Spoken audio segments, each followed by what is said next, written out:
brilliant day today. Our auction lot in the Welsh Game Fair, going towards ADAB conservation and all the research we're going into woodcock. Yeah. Having a good day?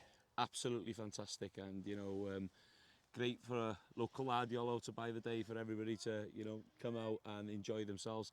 And this is what this community is about. It's about getting together, celebrating what we've got in our countryside, and making sure people have an understanding what's going on as well. I think that's really important, that we're not holding things in and not being insular, that we're sharing the whole story. Exactly, and as I explained earlier about the population of woodcock we've got here now, mostly, well, predominantly migrants that come to this part of North Wales, and it's okay for us to take that sustainable harvest. I think it's really important that we are taking it, and that we're utilising every bird that is shot here today, and we're taking it home and cooking it and celebrating that life, because we've been doing this as hunter-gatherers since the beginning of time, and other people need to understand, this kind of way of life is sustainable, and it has been sustainable, and producing sometimes food in factories is not the way forward.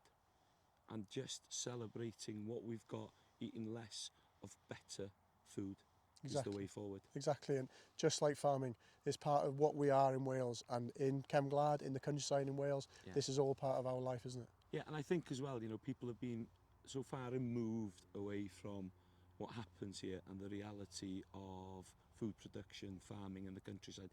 And we miss this word a lot, and the balance.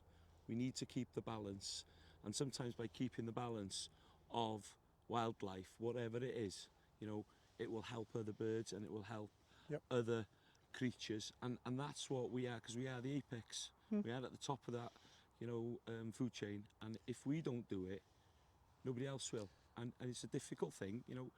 I enjoy going shooting, I enjoy hunting, but I enjoy bringing that food back to feed my family as well. So it's a whole circle, and getting people to understand that, and getting people to get involved with it. Yeah, definitely. And as we spoke about before, the host habitats we saw today, the amount of variation in the woodlands, the biodiversity we've seen. I was watching then in the last drive, the finches, the big gangs of finches are coming over. Yeah. We were doing thermal studies here last week. We had brown hares on most fields.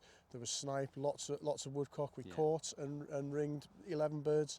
It was great. It was, the biodiversity, and that's down to the estate, the way they've planned these trees. These are there for shooting, and the whole biodiversity revolves around that. Plus all the predation control that's happening as well, the control of foxes, control of that predation.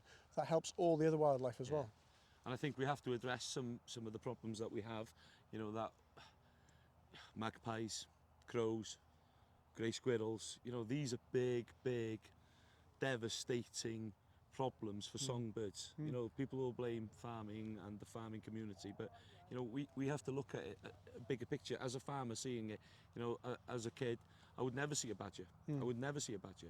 On our farm now, we've got badgers, but we've got very little hedgehogs, and I know that is due to the badger population.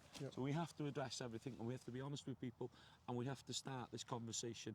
And if government aren't willing to listen, we have to get the public support behind us, so they can then put pressure on government, because the only time that people with these powers will listen is when people go and vote. Yep, exactly. So we need to change people's ethos, mindset, and get them on board.